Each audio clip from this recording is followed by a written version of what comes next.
चंद्रदेव। बाबा मैया का परिचय।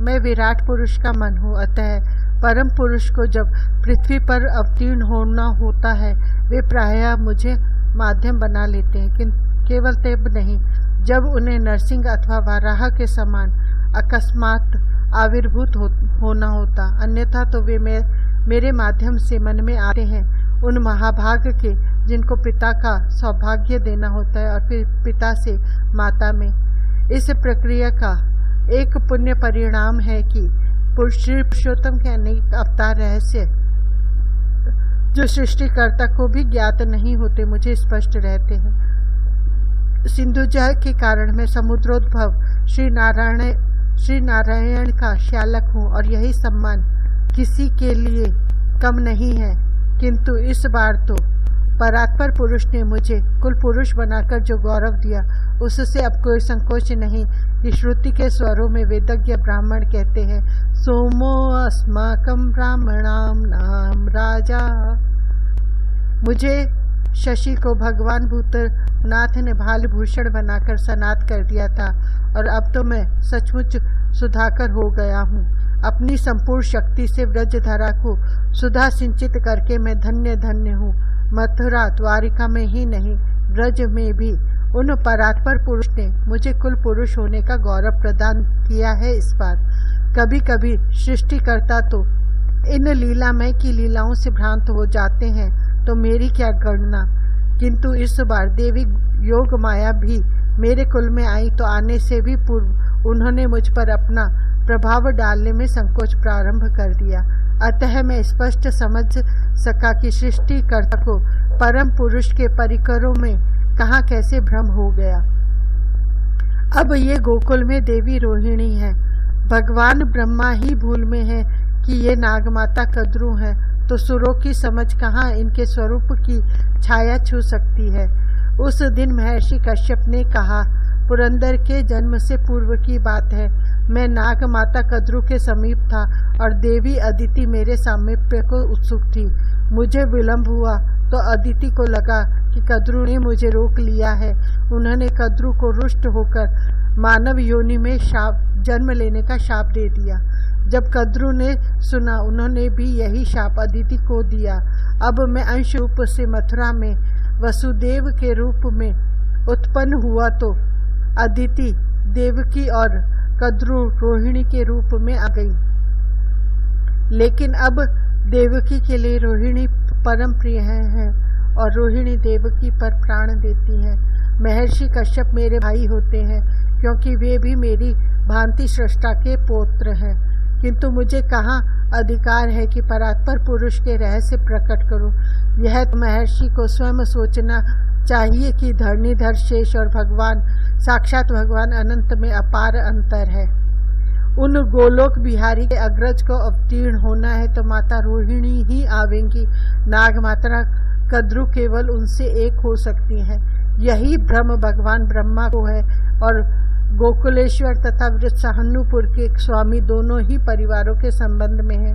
बहुत सीधी सी बात है कि जब उन निखिल लोक महेश्वर को अवनी पर अवतीर्ण होना है, तब जब उनकी नित्य धाम धरा पर व्रज बनकर आविर्भूत हुआ है तो उनके नित्य परिकर भी यथाक्रम आवेंगे ही। जगत में इन परिकरों के ही तो प्रतिबिंब जन्म जन्म से जीव बने भटक रहे हैं। अब जिनका पुण्य परिपाक हो गया है, जो उन आनंद घन का सानिध्य पाने का अधिकार अर्जित कर चुके हैं, वे अब इस अवतार काल में अपने नित्य दिव्य चिद्गन स्वरूपों से एकत्व तो प्राप्त करेंगे ही। वसुदेव द्रोण ने अपनी पतिधरा के साथ गंधमादन पर्वत सुप्रभा के तट पर गौतम आश्रम में रहकर श्री हरि के दर्शन के निमित्त घोर तप किया, क्योंकि सृष्टि के प्रारंभ में तो सृष्टा सबको ही सृजन करने का आदेश दे रहे थे। उन हंस वाहन चतुर्मुख ने धरा और द्रोण को भी यही आदेश दे दिया था। ये दंपति चाहते थे कि श्री नारायण इनके पुत्र बने। परम पवित्र कामना, किंतु श्री हरि भी क्या करें। किसी भी जीव को वह जिस नित्य धामस्थ का प्रतिबिंब ज्योति किरण है उससे पृथक तो नहीं किया जा सकता। जीव में अविद्या का आवरण न हो, वह अपने स्वरूप को ही समझे तो जीव ही कैसे कहा जाए। वसुश्रेष्ठ, द्रोण और देवी धरा को कहाँ पता था कि वे जो चाहते हैं वह तो उनके अकल्पनीय प्राप्य का क्षुद्रांश भी नहीं है। शताब्दियां व्यतीत होती चली गईं कि श्रीहरि का दर्शन नहीं हुआ तो दंपति ने अग्नि प्रवेश करके देह त्याग का निश्चय कर लिया। चिता प्रज्वलित थी। सुप्रभा के पावन प्रवाह में स्नान करके अग्नि की प्रदक्षिणा करने चले, तभी आकाशवाणी हुई, तुम यह प्रयास मत करो, गोकुल में प्रकट होने पर मुझे अवश्य पुत्र रूप से प्राप्त कर लोगे। अब दोनों लौटे ब्रह्मलोक। भगवान ब्रह्मा ने भी प्रसन्न होकर वरदान मांगने को कहा। दोनों ने मांगा, पर पुरुषोत्तम पृथ्वी पर प्रकट हो तो उनमें हमारा वात्सल्य हो, वे हमारे पुत्र बनकर हमारे अंक में आंगन में क्रीड़ा करें। एवं अस्तु, सृष्टिकर्ता ने कह दिया और फिर स्वयं स्तब्ध रह गए। परम पुरुष पुरुषोत्तम निखिलेश्वर तो किसी के वरदान का विषय नहीं, लेकिन अब तो उनसे प्रार्थना ही की जा सकती थी कि वे सृष्टा के सत्य की रक्षा कर लें। सृष्टिकर्ता के भ्रम का यही कारण है। वे समझते हैं कि गोकुल में वसुश्रेष्ठ द्रोण नंदराय हुए हैं और गोपराज गिरिभानु सुमुख की पत्नी पद्मावती पाटली से प्रकट कन्या यशोदानंद पत्नी धरा हुई है। नित्य गोलोक बिहारी के नित्य बाबा और मैया को भी तो पृथ्वी पर आना चाहिए जब उन साक्षात गोकुलेश्वर को आना है। श्री नंद राय ने द्रोण में और यशोदा में धरा ने एकत्व प्राप्त कर लिया। अब उन्हें परात्पर परम पुरुष पुरुषोत्तम का पितृत्व मातृत्व तो मिलना ही है। श्री नारायण के अंशोद्भव वासुदेव को भी उन नंद नंदन से एक होकर रहते हुए अपना वरदान तथा इनकी तपस्या का संकल्प सत्य करना है। यही बात वृत्तानुपुर बरसाना के संबंध में भी है। पूर्व जन्म में मनुवंशी सुचंद्र का विवाह पितरों की मानसी कन्या कलावती के साथ हुआ। भगवती पार्वती की माता मैना की इन महिमामयी बहन के साथ दीर्घ काल तक राज्य करने के पश्चात सुचंद्र जी पुल्हा आश्रम में तप करने चले गए। भगवान ब्रह्मा इनके तप से संतुष्ट होकर ब्रह्मलोक से उतरे। उन मराल वाहन ने कहा, वरदान मांगो प्रभु, आप प्रसन्न हैं तो मुक्ति प्रदान करे। सुचंद्र ने मांगा, प्राणी का परम पुरुषार्थ तो यही है, पति ही नारी का सर्वस्व है। कलावती ने अत्यंत आर्त होकर प्रजापति से कहा, आप यदि इन्हें कैवल्य मुक्ति देते हैं तो मेरा क्या होगा? मैं तो इनके चरणों से पृथक रह नहीं सकती और न मेरी कैवल्य में रुचि है। मैं इनसे एक होना नहीं, इनका नित्य सानिध्य चाहती हूँ। अतः आप सोचकर इन्हें वरदान दे। आपने इन्हें मोक्ष का वरदान दिया तो मैं आपको शाप दूंगी। देवी, आपका शाप मुझे भी भ्रष्ट कर सकता है, यह जानता हूँ। ब्रह्मा जी ने कहा, वैसे भी मैं कैवल्य देने में समर्थ नहीं हूँ। मैं रजोगुण का अधिष्ठाता, केवल कल्पांत में ज्ञानोपदेश का अवकाश पाता हूँ।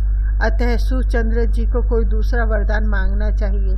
तब मैं मांगना नहीं चाहता। मानधनी महाराज ने सुचंद्र ने कहा, आपको मुझे कुछ बनाना भी है तो मुझे ऐसा बनाइए कि मैं निखिल लोक महेश्वर को भी दे सकूं, उनका परम अभीष्ट दाता बनूं। एवं अस्तु।